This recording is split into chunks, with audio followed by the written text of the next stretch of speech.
Hello friends, क्या आप अपनी सोसाइटी के अंतर्गत ऐसे लोगों को देखते हैं जो अपने माता पिता को धक्का मारकर बाहर निकाल देते हैं, जो उनकी प्रॉपर्टी को हथिया लेते हैं? क्या ऐसे लोग जो आपके ताऊ चाचा हैं, आपके पेरेंट्स हैं? अगर बहुत सारी लड़कियां हैं, वो रोती हैं कि हमारे माता पिता को हमारे भाई ने बाहर निकाल दिया, उनकी प्रॉपर्टी कब्जा ली। बहुत सारे लोगों की ये बड़ी प्रॉब्लम जो है क्रिएट हो रही है। और इस समस्या पर आप देखेंगे हर रोज जो है वो एप्लीकेशंस भी बढ़ रही हैं और बहुत सारे वीडियो जारी हो रहे हैं, लेकिन उसमें सॉल्यूशन क्योंकि उन्हें नहीं पता है, क्योंकि उनके पास जो है वो जानकारी नहीं है, तो इस वजह से वो कोई एक्शन भी नहीं ले पाते हैं। कई बार तो उन्हें यह समझा दिया जाता है कि भाई जब आपने अपनी प्रॉपर्टी अपने बेटे को गिफ्ट कर दी और की क्यों थी, अब तो वो तुम्हें बाहर निकालेगा ही। अब जब वो बाहर निकालेगा तो फिर आप क्या कर सकते हो? क्यों की थी तुमने उनके नाम, या क्यों उनके नाम जो है ट्रांसफर कर दी थी आपने प्रॉपर्टी? आप ये तो आप बता रहे हैं, लेकिन आप वो राइट्स नहीं बता रहे कि जिससे जो है वो उन्हें प्रोटेक्ट कर सके। आज उन लोगों की जो इन राइट्स के बारे में जानते हैं, उन एडवोकेट्स की, उन सामान्य लोगों की, और खास तौर पे जो है वो हम देखते हैं कि जो एक्ट आपका बना हुआ है, माता पिता सीनियर सिटीजन संरक्षण कल्याण एवं जो है भरण पोषण अधिनियम जो 2007 बना हुआ है, उसके अंतर्गत जो है राज्य सरकार का भी यह दायित्व है कि वो इन चीजों का प्रचार प्रसार करे और साथ ही साथ सभी लोगों को उनके अधिकारों के संबंध में बताए। आप देखते हैं अभी एक पड़ोस के अंतर्गत जो है वो मामला आया, और मामला ये है कि एक बालक को हमने, बहुत छोटा बच्चा था, तब हमने उसे गोद लिया और उसे बहुत अच्छे से जो है पाला पोसा, बड़ा किया, पढ़ाया। बाद में धीरे धीरे जैसे वो ग्रो हुआ तो वो क्रूअल्टी करने लगा, एब्यूज लैंग्वेज का यूज करने लगा, अपने माता पिता के साथ मारपीट करने लगा, अपने माता पिता को जो है वो बाहर छोड़ने की बात करने लगा। जब शादी की तो परिस्थितियां और ज्यादा जो है पेचीदा हो गई, तो जो है समस्या आ गई। अब एक समस्या ये, इससे ऐसा लगा, किसी आदमी ने बताया भाई ये तो सोतेला है, स्टेप जो है वो है, या फिर भाई ये तो जो है आपने जो है कहीं से गोद लिए हैं, दत्तक वाला है संतान, तो उसे क्या पता, उसे ब्लड के रिलेशन का क्या पता, तो वो तो करेगा ही करेगा माता पिता के साथ ऐसा व्यवहार जब आपकी अपनी संतान नहीं है। तो ऐसा नहीं है। आप देखेंगे कि आपकी अपनी संतान, जो आपका लड़का है, जो आपका बेटा है, आपकी बेटी है, आपके बेटे की वाइफ है, वो आपके साथ मारपीट करते हैं, और ऐसे मारपीट करते हैं जैसे कोई बाहर का व्यक्ति भी नहीं करेगा। वो प्रताड़ित करते हैं। और अब तो ऐसा भी देखने में आ रहा है कि जो लोग बहुत सभ्य हैं, और ऐसा दिखाई पड़ रहा है सोसाइटी में, हमें दिखाई पड़ते हैं कि वो बड़े अच्छे जो है भाई नाम वाले आदमी हैं, उनका नाम है, बड़े अधिकारी हैं, एस्टेब्लिश हैं, और जो है उनका भी देखा गया कि वो भी कई बार ऐसा देखा गया कि उन्होंने अपने माता पिता को घर से निकाल दिया। तो फिर एक सोसाइटी में एक मैसेज आता है कि भाई क्या फायदा इस चीज का, उन बच्चों को क्या लाभ, वो माता पिता क्यों आगे बच्चों को पैदा करेंगे, और माता पिता आगे क्यों बच्चों की देखभाल करें, और क्यों वो आगे जो है उन पे पैसा खर्च करें, अपना टाइम लगाएं, जब उन्हें ये सिक्योरिटी नहीं है कि कल हमारा बच्चा हमारे साथ क्या करेगा। सब कुछ, पूरी जिंदगी हमने मेहनत की, और मेहनत करने के बाद पूरा पैसा हमने बेटे को दे दिया, पूरी जमीन उसे दे दी, और जो है बेटे ने हमें घर से बाहर निकाल दिया, या हमें अबेंडन कर दिया, हमें परित्याग कर दिया, हमें दूसरों की दर दर की ठोकर खाने के लिए हमें छोड़ दिया, हमारी प्रॉपर्टी हमारे से गिफ्ट करा ली, तो अब हम क्या करें? ये एक क्वेश्चन मार्क लगा हुआ है, और इस क्वेश्चन मार्क पे आके सब लोग जो है वो साइलेंट हो जाते हैं। कई बार जो है वो अलग अलग एडवोकेट अलग अलग सलाह देते हैं, कुछ लोग अच्छी सलाह देते हैं, कुछ नहीं दे पाते, या कुछ लोग ये कहते हैं भाई ये तो व्यवस्था है, क्या करें, जब तुमने भी ऐसे किया होगा, तुम्हारे क्रम ऐसे थे, तो दूसरे के भी क्रम ऐसे ही हैं, वो भी ऐसे ही करेगा। बस ये है कि अब वो तुम्हारे साथ कर रहा है, कल उसके बच्चे उसके साथ ऐसा करेंगे। अब ये तो बात ठीक है कि वो करेंगे, ये तो एक अलग पोर्शन होगा। आप रिलीजियस जो है वो फैक्ट की तरफ लेके जा रहे हैं या कैसे कर रहे हैं, वो तो एक अलग पोर्शन है। लेकिन हम जो बात कर रहे हैं वो लीगल राइट की बात कर रहे हैं।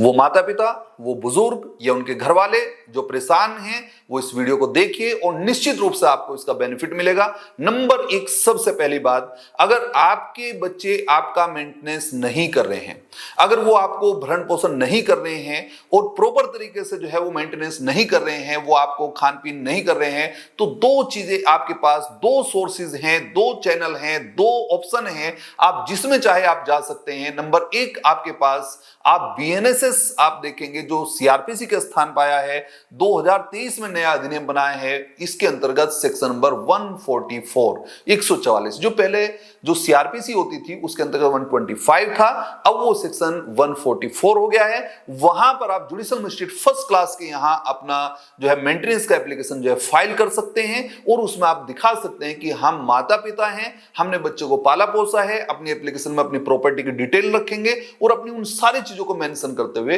आप मेंटेनेंस की डिमांड करेंगे।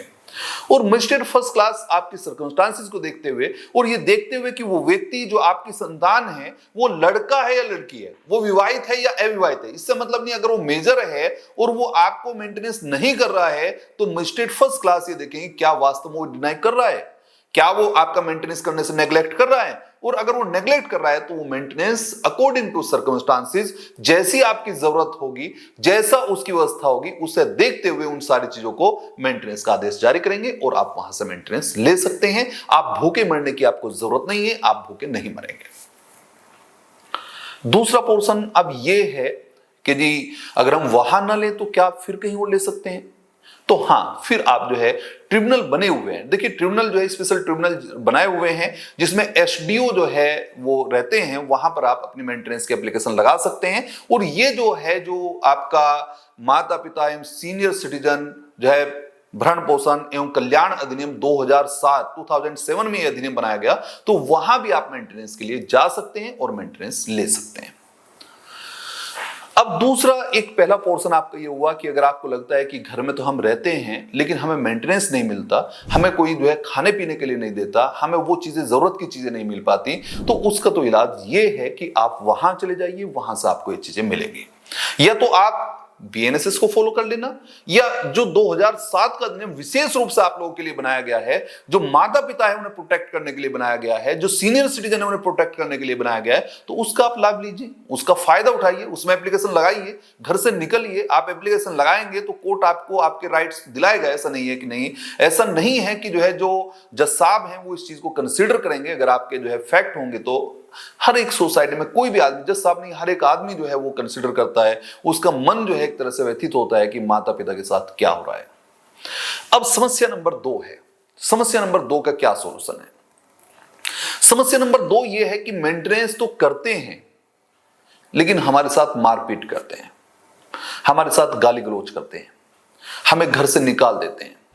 हमें अबेंडन कर दिया गया, माता पिता को धक्का देकर बाहर निकाल दिया कि जाओ हमारे यहां आपकी जगह नहीं है। तो ऐसी दशा में अब हम क्या करें? तो इसके लिए आपने कहा कि देखिए यहां पर नंबर 1 पोर्शन, पहली तो बात ये कि जो बीएनएस आपके पास है, भारतीय न्याय संहिता जो आईपीसी के स्थान पर आई है, वहां पर जो आपका ऑफेंस बनता हो, मान लीजिए उन्होंने आपको रहपट मारा है, मुक्का मारा है, डंडा मारा है, तो उससे नॉर्मली आप देखिए कि क्या फैक्ट, अगर मान लीजिए केवल बॉडीली पेन हुआ है, आपको डिजीज हुई है, तो आप हर्ट के साथ जा सकते हैं, सेक्शन नंबर 115 में उसकी लायबिलिटी बनेगी। आप एफआईआर दर्ज कराइए,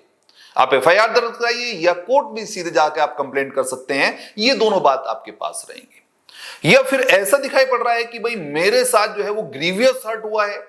हाथ पैर तोड़ दिए, इस तरह की चीजें की गई, तो यहां पर आपने साफ कर दिया कि वहां पर आप ग्रीवियस हर्ट के लिए आप जाइए, सेक्शन नंबर 116 में उसकी डेफिनेशन है, 117 बीएनएस के साथ आप जाइए, वहां पर आप जो है एफआईआर दर्ज कराइए। या जो है अगर नहीं एफआईआर करा सकते, पुलिस में भी जाने से डर लग रहा है, तो कोर्ट चले जाइए, वहां पर कंप्लेंट दर्ज कराइए, वहां पर कोर्ट जो है उस व्यक्ति को बुलाएगा, उसे सुनेगा और जो है आपकी कंप्लेंट को जो है वो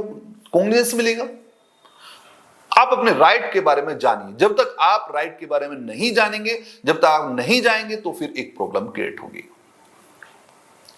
एक बात ये, दूसरी बात ये कि मान लीजिए कि वो आपसे बात बात पे साइन कराते हैं, आपके चेक पे साइन कराते हैं, आपसे पैसा वसूल करते हैं, तो देखिए यहां पर जो है जो भी क्रिमिनल इंटिमिडेशन का केस बनता है, आप धमकी दी गई आपको, वो सब केस जो बीएनएस के अंतर्गत ऑफेंस में आ सकते हो, वो सब बीएनएस के साथ आप एफआईआर दर्ज कराइए या कंप्लेंट दर्ज कराइए, जैसा भी आपको पोर्शन लग रहा है। आपके साथ जो है आप उसे सहन करेंगे तो ज्यादा प्रॉब्लम होगी, आप उसे जो है वो ये चीज कर सकते हैं। दूसरा पोर्शन जो आपके लिए विशेष रूप से अधिनियम बनाया गया है, जिसका नाम मैंने अभी आपको बताया, माता पिता एवं सीनियर सिटीजन भरण पोषण एवं संरक्षण अधिनियम जो आपका 2007 बनाया गया है, उसका सेक्शन नंबर 24 सीधा पोर्शन करता है कि अगर कोई व्यक्ति अपने माता पिता को अबेंडन कर देगा, परित्यक्त कर देगा, छोड़ देगा, इस तरीके से त्याग देगा, तो 3 महीने तक के कारावास का जो है वो प्रावधान है और साथ ही साथ जो है फाइन भी हो सकता है उसके ऊपर। ये बात आप याद रखेंगे।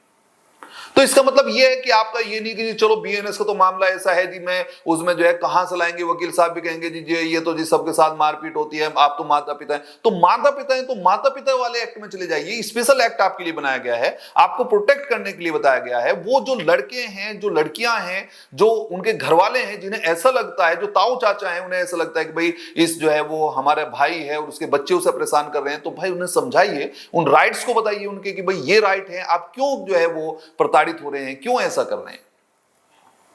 अगर आप ऐसा करते हैं, आप एप्लीकेशन वहां भी आप पुलिस के पास भी जा सकते हैं डायरेक्टली, और साथ ही साथ ट्रिब्यूनल बना हुआ है, ट्रिब्यूनल के साथ एसडीओ जो है एसडीएम लेवल का अधिकारी रहेंगे, वहां पर आप जा सकते हैं। अपनी एप्लीकेशन में पूरा पोर्शन आप रखिए, क्या था आपके पास, अपने जमीन का जो है पूरा पोर्शन रखिए, आप अपनी व्यवस्था बताइए, बच्चे क्या आपके साथ कर रहे हैं, पूरा पोर्शन रखिए। उसकी जांच कराई जाएगी। जांच के लिए जो है वो एक तरह से वहां से जितने भी जो रेवेन्यू ऑफिसर्स हैं, जिनमें से जो है वो एक तरह से वहां जाएंगे, वो प्रॉपर तरीके से उसका जो है देखेंगे कि आपके पास क्या प्रॉपर्टी है, क्या इस प्रकार से मारपीट हो रही है, वो सारी चीज देखी जाएंगी। और अगर ऐसा पाया जाता है कि हाँ आपके साथ जो है प्रताड़ित आपको किया जा रहा है, तो फिर जो है उन्हें जो है वो कारावास भी होगा और साथ ही साथ जो है उनपे जुर्माना भी किया जा सकेगा। अब समस्या हुई दो समस्याओं का सोल्यूशन मैंने आपको बताया। समस्या नंबर 1, आपको खाने पीने को नहीं दिया जा रहा है, आपको भूखा रखा जा रहा है, आपको जो है वो जो जरूरत की चीजें होती हैं वो आपको नहीं मिलती हैं। जब पैसा उनके पास रहता है, आप देखते हैं कि वो बैग में भर के पैसा लेके आते हैं। अधिकारी हैं, बेटा भी अधिकारी है, बेटे की वाइफ भी अधिकारी है, दोनों अधिकारी हैं, नाम रेपुटेशन है उनकी समाज में, लेकिन जो है वो आपको खाना पीना नहीं देते, आपके पास जो है वो प्रॉब्लम क्रिएट कर रहे हैं, छोटे छोटे पैसे देने में प्रॉब्लम क्रिएट करते हैं। तो आप भाई जाइए मेंटेनेंस के लिए, आप जो है माता पिता हैं, आप बुजुर्ग हैं, तो आप जाइए जो है उसके साथ और जो है प्रॉपर तरीके से वहां पर आप देखें कि मेंटेनेंस कोर्ट आपको दिलाएगा। कोर्ट जो है वो जस्टिस करेगा, न्याय करेगा, आपके प्रोटेक्शन के लिए कोर्ट है, कोर्ट आपको प्रोटेक्ट करेगा और आपको मेंटेनेंस दिलाएगा। जो है वो दोनों अधिनियम में, चाहे आप बीएनएसएस में चले जाइए, चाहे 2007 का जो 2007 का अधिनियम विशेष रूप से माता पिता और सीनियर सिटीजन के लिए बनाया गया, उन्हें प्रोटेक्ट करने के लिए, उनके मेंटेनेंस के लिए, उसमें चले जाइए। दूसरी समस्या मैंने आपको बताई कि भाई वो तो हमें त्याग दिया, हमें धक्के दे के बाहर निकाल दिया, हमें तो अबेंडन कर दिया,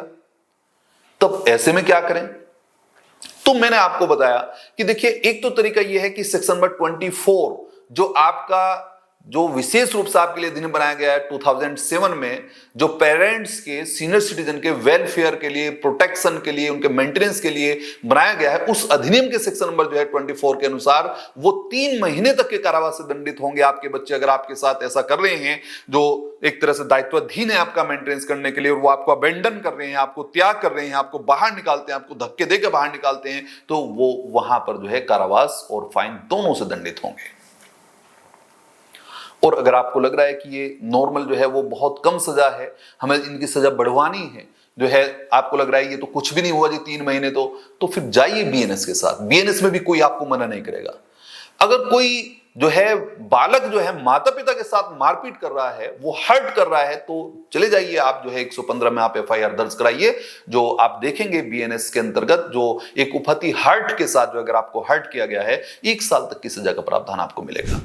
अगर आपके साथ ग्रीवियस हर्ट किया गया, आपके हाथ पैर तोड़ दिया, आपको इस तरीके से पटक दिया कि आपके सिर में भी चोट आ गई, माता पिता को धक्का दे दिया, उसका जो है वो हाथ टूट गया, बुजुर्ग हैं, हाथ टूट सकता है, पैर टूट सकता है, बड़ी प्रॉब्लम हो सकती है, तो जाइए जो है 116(17) के साथ 116 में ग्रीवियस हर्ट उसकी जो है एफआईआर दर्ज कराइए 117 में, और जो है दिखाइए कि जो है मेरे साथ जो है वो ऐसा हर्ट हुआ, इस तरह की चीजें हुई है। अगर डेडली वेपन से किया है तो फिर उसके लिए सेक्शन नंबर 118 के साथ जाइए। जो है खतरनाक आयुध से, चाकू से आपके ऊपर अटैक किया है, कोई और चीज की है, तो उसके साथ चले जाइए।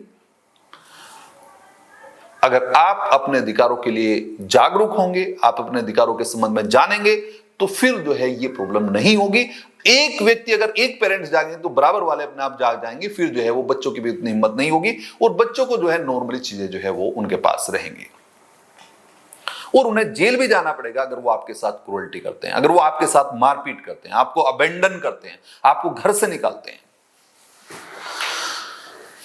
और एक कॉमन समस्या जो दूसरी है, जो सबसे बड़ी समस्या है, जो सोसाइटी में आप देख रहे हैं, जो लोग जानबूझ के मेरी वीडियो नहीं देखना चाह रहे या वो चाहते हैं, बचना चाहते हैं, तो वो उनका काम है कि वो क्या चाहते हैं। मेरा काम ये है कि मैं जुडिशरी की तैयारी कराता हूँ, मैं सिविल जज के लिए तैयारी कराता हूँ, मैं एपीओ की तैयारी कराता हूँ, और मेरा काम ये है कि मैं लॉ पे जो है वो अपनी वीडियो थोड़ी रखूँ। और उसके लिए मैं समय समय पर जो है जुडिशरी के लिए कैसे कैसे जो है क्लास होंगी, लॉ का जो है पोर्शन रखता हूं। लेकिन एक दो जो चीजें मुझे दिखाई पड़ रही हैं कि सोसाइटी में ये चीजें बहुत ज्यादा है, तो उस पर मैं ये वीडियो लेके आया हूं। ये यहाँ की ये जो वीडियो है ये कंपटीशन के लिए तो नहीं है, लेकिन सोसाइटी के उन लोगों के लिए है जो आज तैयारी कर रहे हैं, वो कल जज बनेंगे, वो भावी जज हैं, या आज के जो बच्चे जो अपने आप में जो है मेहनत कर रहे हैं और कल आने वाले समय में वो कोई ऑफिसर बनेंगे, और ऑफिसर बनने के बाद वो नेग्लेक्ट कर देते हैं, वो माता पिता को नेग्लेक्ट कर देते हैं, और फिर वो ये सोचते हैं कि हमारे से ऊपर कोई भी नहीं है, हम सब कुछ हैं, और लाखों रुपए की तनख्वाह होने के बाद भी 2 रुपए माता पिता पे खर्च नहीं करते। उन लोगों के लिए वीडियो है, कम से कम वो इंस्पायर्ड होंगे और उन्हें इस बात का पता चलेगा कि कानूनी प्रावधान है, अगर हम ऐसा माँ बाप के साथ करेंगे तो हमारे साथ जो है ये कार्रवाई हो सकती है। और माता पिता अगर देखेंगे तो उन्हें इस बात का पता चलेगा कि हाँ, वो ऐसा नहीं है कि उनके पास राइट नहीं है, वो जा सकते हैं कोर्ट में, वो पुलिस में जा सकते हैं, और कहां जाएंगे, किस प्रावधान में जाएंगे, वो भी मैं आपको बिल्कुल प्रॉपर तरीके से क्लियर कर दे रहा हूं, तो जिससे आप इजीली अपने राइट को प्रोटेक्ट कर सकें। अब जो समस्या है, समस्या नंबर 3 जो सबसे पेचीदा है, जिसके सबसे ज्यादा प्रॉब्लम्स आ रही हैं, वो ये है कि सबसे पहले पोलाइटली बच्चा आया, उसने कहा डैडी आप बहुत अच्छे हो, आपसे अच्छा कोई नहीं, आप तो दुनिया के सबसे अच्छे माता पिता हो, आपने हमारे लिए ये किया था, आपने हमारे लिए बहुत कुछ किया था, बस पापा मुझे जो है वो एक ऑफिस बनाना है, मुझे जो है अपनी ज़मीन दे दीजिए, मुझे ये घर दे दीजिए, मुझे जो है ये ज़मीन नाम कर दीजिए, मुझे कुछ और बंगला दे दीजिए, वो सारी प्रॉपर्टी जो आपकी है। तो आप देखते हैं कि वो प्रॉपर्टी उस संतान ने पोलाइटली, फोर्सिबली या किसी भी अन्य तरीके से अपने नाम करा ली, आपसे कहा कि पापा गिफ्ट कर दो, या मम्मा गिफ्ट कर दो, या मम्मा मुझे जो है वो बिजनेस करना है, या मम्मा देखो हमें जो है वो रहना है, कल आप चले जाओगे, फिर बड़ी प्रॉब्लम होती है, नामांतरण में दिक्कत होती है, तो उसकी वजह से आप हमारे नाम कर दो। या माता पिता को ऐसा लगा कि भाई जो है चलो हमारा बच्चा है और जो है ये हमें प्रोटेक्ट करेगा, हमें हमारा ध्यान रखेगा, हमारा मेंटेनेंस करेगा, हम इसके नाम ये प्रॉपर्टी जो है गिफ्ट कर देते हैं, कल हमारा पता नहीं है कि क्या होगा। तो ऐसी कंडीशन में जो है अगर आपने वो प्रॉपर्टी उनके नाम कर दी है, वो गिफ्ट कर दिया, वो ट्रांसफर कर दिया, तो अब आप तुरंत प्रभाव से देखते हैं कि उनका जो नेचर है वो चेंज हो जाता है, और ऐसा बदलाव हो रहा है कि अब वो आपको एक्सेप्ट नहीं करना चाहते। उस घर में जो घर उन्हीं का था और उन्होंने वो घर आपको गिफ्ट कर दिया था या किसी अन्य तरीके से ट्रांसफर कर दिया था, और वो अब आपका घर हो गया क्योंकि वो आपको नाम ट्रांसफर हो गया। अब आप और आपकी वाइफ उन माता पिता को परेशान करते हैं, उन सीनियर सिटीजन को परेशान करते हैं, आप उन्हें वहां रहने नहीं देना चाहते, उन्हें आप प्रॉब्लम क्रिएट करना चाहते हैं। तो ऐसी कंडीशन में वो माता पिता क्या करें? अब जब जैसे ही आप जो है सोसाइटी में किसी से पूछते हैं कि भाई मैंने अपनी जमीन अपने बेटे के नाम कर दी थी, वो घर जिसमें मैं रहता हूं वो मैंने अपने बेटे के नाम कर दिया था, आज मेरा बेटा मुझे जो है वो पूछता नहीं है, वो घर में मैं बिल्कुल कुत्तों जैसी जिंदगी जी रहा हूं, मेरा बिल्कुल हालत खराब है, ना वो पूछते हैं, और जो है वो व्यवहार में बिल्कुल तब्दीली हो गई है, मेरा मेंटेनेंस भी बंद कर दिया है। तो ऐसी कंडीशन फिर क्या? अब वो सोसाइटी में वही, भाई क्यों तुमने नाम कर दिया था, ये तो गलत कर दिया, अब जो है अब वो तो कर दिया जो कर दिया, वो तो पोर्शन छोड़िए। अब परेशानी वो जो हो चुकी है उससे उसका सोल्यूशन देखिए। उसका सोल्यूशन ये है कि अगर आपकी जमीन जो थी, आपका मकान था, आपने ट्रांसफर कर दिया, किसी भी तरीके से ट्रांसफर कर दिया या आपने गिफ्ट कर दिया, और इस लिहाज से किया था, इसलिए किया था कि वो आपका प्रोटेक्शन करेंगे, वो आपका मेंटेनेंस करेंगे, वो आपका ध्यान रखेंगे, लेकिन वो ऐसा नहीं कर रहे हैं, तो प्रज्यूम किया जाएगा। साबित करने की जरूरत नहीं है, साबित वो करेगी दूसरी पार्टी, वो बच्चे साबित करेंगे जिन्होंने ऐसा किया है आपके साथ। आपको तो बस जो है वो यहां पर एक एप्लीकेशन लगानी है कि मैं इसे ट्रांजैक्शन को वॉइडेबल बना रहा हूं, क्योंकि वॉइडेबल का राइट है, मैं इसे वॉइड बना रहा हूं, तो यहां पर जो है प्रेज्यूम किया जाएगा कि ये जो ट्रांसफर हुआ था, चाहे वो गिफ्ट हुआ हो, चाहे एनी अदर ट्रांसफर हुआ हो, तो वहां पर वो जो प्रॉपर्टी है, वो जो ट्रांसफर हुआ है, वो एक तरह से कपट से आपने कराया था, वो चीटिंग से आपने कराया था, वो प्रॉपर ट्रांसफर नहीं था, वो अनड्यू इन्फ्लुएंस में ट्रांसफर कराया था। ये इसकी प्रिजम्पशन होगी और राइट दिया जाएगा माता पिता को कि वो उसे चाहे तो उसे वॉइडेबल कर दें। अगर आपके साथ ऐसा हो रहा है, अगर आपके माता पिता के साथ ऐसा हो रहा है, अगर आपके भाई के साथ ऐसा हो रहा है, अगर आपके भतीजे के साथ ऐसा हो रहा है, तो आप उसके अंतर्गत उस प्रॉपर्टी के संबंध में जो इस प्रकार से ट्रांसफर हो गई है, उसके संबंध में आप जाइए जो है और उसे वॉइडेबल कराइए। वो प्रॉपर्टी जो है भले चाहे उसके नाम चाहे गिफ्ट हो गया हो, चाहे एनी अदर कोई भी ट्रांसफर हो गया हो, वो वॉइडेबल है, वो वॉइड हो जाएगा, वो प्रॉपर्टी उसे वापस करनी होगी और जो है वो वापस हो जाएगी यहां पर जो है। और इसके लिए सेक्शन नंबर जो है आप देखेंगे, सेक्शन नंबर 23, जो आपके लिए विशेष रूप से पेरेंट्स के लिए, विशेष रूप से सीनियर सिटीजन के वेलफेयर के लिए, उन्हें प्रोटेक्ट करने के लिए, उनके मेंटेनेंस के लिए वर्ष 2007 में बनाया गया अधिनियम है। उसके अंतर्गत सेक्शन नंबर 23 रखा हुआ है और साफ साफ वो अधिनियम इस बात को कहता है कि अगर ऐसा ट्रांसफर हो गया, चाहे वो गिफ्ट से हो गया हो, चाहे किसी तरीके से ट्रांसफर हो गया हो, तो वो वॉइडेबल है, आप उसे वॉइड कर सकते हैं। और जो है कोर्ट इस बात को प्रेज्यूम करेगा, उपधारणा करेगा, मान के चलेगा कि आपने अपनी मर्जी से उसे ट्रांसफर नहीं किया था और वो अनड्यू इन्फ्लुएंस में उसने ट्रांसफर कराया, तो आपके राइट प्रोटेक्टेड हैं और आप उसे वॉइड कर सकते हैं। वो फिर से वो बच्चे आपके लिए जो है वो परेशान होंगे, फिर से अगर उन्हें प्रॉपर्टी चाहिए होगी, फिर से आपकी सेवा में लगेंगे। तो आप अपने राइट के बारे में जानिए और उस जो है ट्रांजैक्शन को वॉइड कराइए, उस अपने घर को वापस प्राप्त करिए। तो वो लोग जिनके साथ ऐसा हो रहा है, जो किसी को बता भी नहीं पा रहे हैं, जो कुछ जो है वो किसी को बताएंगे तो उन्हें लग रहा है कि हमारी बेइज्जती हो जाएगी, तो उन लोगों के लिए ये राइट है कि वो उस ट्रांजैक्शन को सबसे पहले वॉइड कराएं। जो ट्रांसफर कर दिया आपने जो है उस आप जो है वो वॉइड कराएं। एक दूसरी समस्या है, बॉम्बे हाई कोर्ट का एक प्रॉब्लम जो उसमें दिखाया गया, वो थोड़ा सा आप देखेंगे तो थोड़ा सा एक बात क्लियर आएगी। समस्या ये हुई कि एक लड़का और एक लड़की की शादी की, माता पिता ने, कहने का मतलब अपने बेटे की शादी की। अब बेटे की शादी की तो दोनों जो है वो रहने लगे घर पे। बाद में उनके व्यवहार में चेंजिंग आ गई। जमीन माता पिता के नाम थी,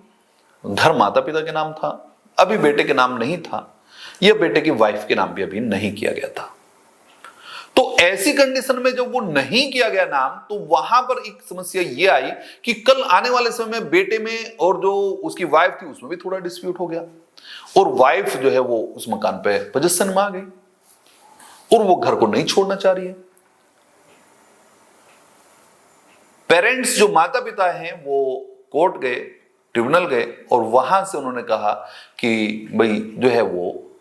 बेदखली का आदेश हो गया, भाई वो बहू जो है वो माता पिता के घर को खाली करे, वहां से हटे। अब जो वाइफ है उसने हाई कोर्ट में एक जो है प्ले लगाई और वहां पर ये कहा कि देखिए सेक्शन नंबर 23 जो parents senior citizen welfare maintenance and protection act है 2007 का, उसके अंतर्गत सेक्शन नंबर 23 केवल उन्हीं ट्रांजैक्शंस को वॉइड करता है, तभी वो बेदखल कराता है, इजेक्टमेंट कराता है, जब वो ट्रांजैक्शन हुआ हो, वो गिफ्ट हुआ हो या वो किसी अन्य तरीके से जो है कोई बेनामा कोई इस तरह की चीज हुई हो। तो मेरे साथ तो कुछ भी नहीं हुआ, मैं तो बस उसमें घर में रहती हूं और मैं रह रही हूं, तो मैं तो नहीं करूंगी ऐसे। तो अब समस्या निकल के ये आई कि मान लीजिए वो जो घर है वो माता पिता का है और आप उसमें रहते हैं और माता पिता के साथ क्रूअल्टी कर रहे हैं, वहां से समस्या जो है वो एक तरह से उनसे हड़पना चाह रहे हैं, नाम भी नहीं किया है और फिर भी आप जो है वो फिर उनकी कैसे जो है उस सेक्शन में कैसे जाएं। सेक्शन नंबर 23 में तो गिफ्ट होना जरूरी है, सेक्शन नंबर 23 में तो जो है वो ट्रांसफर होना जरूरी है। तो ये कहा कि भाई अगर बिना किसी ट्रांसफर के, बिना किसी गिफ्ट के अगर आप माता पिता के जो है मकान में रहते हैं तो वो एज ए लाइसेंसी रहते हैं। आप जैसे एक लाइसेंसी रहते हैं उस प्रकार से आप रहते हैं, तो आप लाइसेंसी के रूप में हैं। इसका मतलब साफ है कि आपको एक अनुज्ञप्ति मिली हुई है और लाइसेंस जो है वो रिवोकेबल होता है, रिबूटेबल होता है, वो रिवोक किया जा सकता है। तो वो जो है माता पिता उसे बाहर निकाल सकते हैं। इसका मतलब साफ है कि अगर बिना किसी ट्रांजैक्शन के भी, बिना किसी गिफ्ट के भी अगर वो आपके मकान पर कब्जा किए हुए आपका बच्चा, आपका बेटा, और आपको घर से बाहर निकाल रहा है, आप उसका कब्जा चाहते हैं, उससे मकान वापस चाहते हैं, तो भी आप अपने मकान को वापस ले सकते हैं, क्योंकि उसे लाइसेंसी के रूप में माना जाएगा। आप एप्लीकेशन फाइल करिए और अपने जो है मकान को वापस लीजिए। तो आज मैंने उन सारी प्रॉब्लम्स को जो है सॉर्ट आउट किया है, और सॉर्ट आउट ये हुआ है कि वो माता पिता या अब एक समस्या और है। एक समस्या ये है कि सीनियर सिटीजन का मतलब जो यहां पर दिया गया है 2007 के अधिनियम में, उसका मतलब है 60 ईयर से अबव। अब 60 ईयर से अबव तो ऐसा हो सकता है कि भाई कोई पेरेंट्स नहीं है 60 ईयर से अबव का, वो तो 50 ईयर का है और उसके साथ मारपीट की जा रही है, या उससे जो है बाहर निकाला जा रहा है, उसकी जमीन हड़पी जा रही है बच्चों के द्वारा, वो क्या करे, वो मेंटेनेंस नहीं कर रहे हैं। तो अब उनके लिए एक सॉर्ट आउट ये है कि आपको इससे कंफ्यूज होने की जरूरत नहीं है, दोनों को मिला के पढ़िए। जो सीनियर सिटीजन का मतलब 60 ईयर से है वो भी इसमें आएंगे, और पेरेंट्स का मतलब जो आपके बायोलॉजिकल पेरेंट्स हैं, जो आपके स्टेप जो है पेरेंट्स हैं, जो आपके अडॉप्टेड जो है पेरेंट्स हैं, जो भी हैं वो सब के सब इसके अंतर्गत आएंगे।